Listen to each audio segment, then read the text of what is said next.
hello लोगोफोर खुलुमबाय बयखौबो आंनि मायदांस्रि बर' इउटुब चेनेलाव दिनै हाबा जानो थांनायदो आरो जोङो माया इनै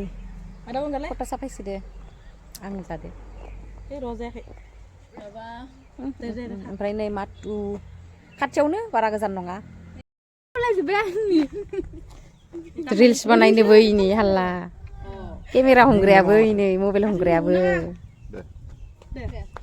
नै थुसिगोनानो 1 2 3 गानबो गैया ओमफ्राय दालि हाबा जानो थाङा नोङो मानो सोर नोंसायालाय ए दा थांनोसै जोङो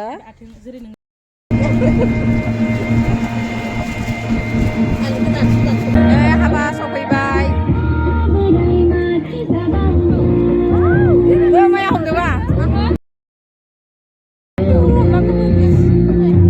खैनाखौ लाखिथिगोन र' खैना गोदाना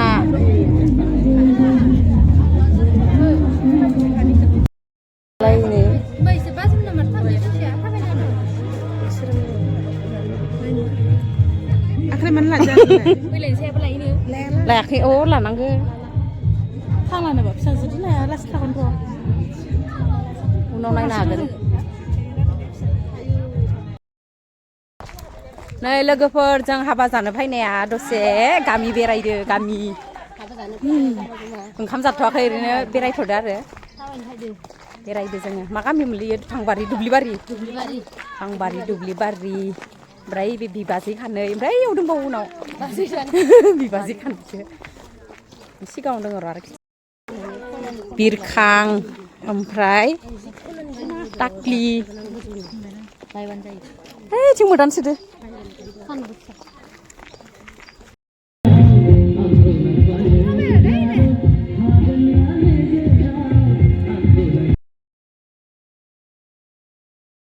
लोगोफोर जोङो नै ओंखाम जाखांबाय आरो दा हाबानिफ्राय न'आव थांनोसै बाजिमौआ थांग्रोबाय ओमफ्राय जों खाब्रैल'सो र' खिथिनि सिख्लाफोरखौबो बिसोर फट'खौ जि नायलायसिदो हाल्ला खासेया गय मुगा मुगि जाना लाना बुथे माया दा जों थांगासिनो मोसानो गारि नेगासिनो मोनाखै रावबो लाखिना होला जोंखौ बेटारियाबो मौ थांगोन मौ थानाय मोनसे खालि भुटान रास्ता भुटान रड नायनाया ओमफ्राय नैथिं थांबा रङियानिफ्राय गुवाहाटि थाङोना क'क्राझार थाङो ओमफ्राय नैथिं बारा गोजान नंला इथिं ससे थांबानो भुटान मोनसिगोन भुटान जोंहा बेटारि मोनबाय बयबो मबाइल थुनायनि बय बेस्थ' गोजा फट' साफायसोनायखौनो नायथिंसोगो मोनहैसिगोन आरो जोंनिया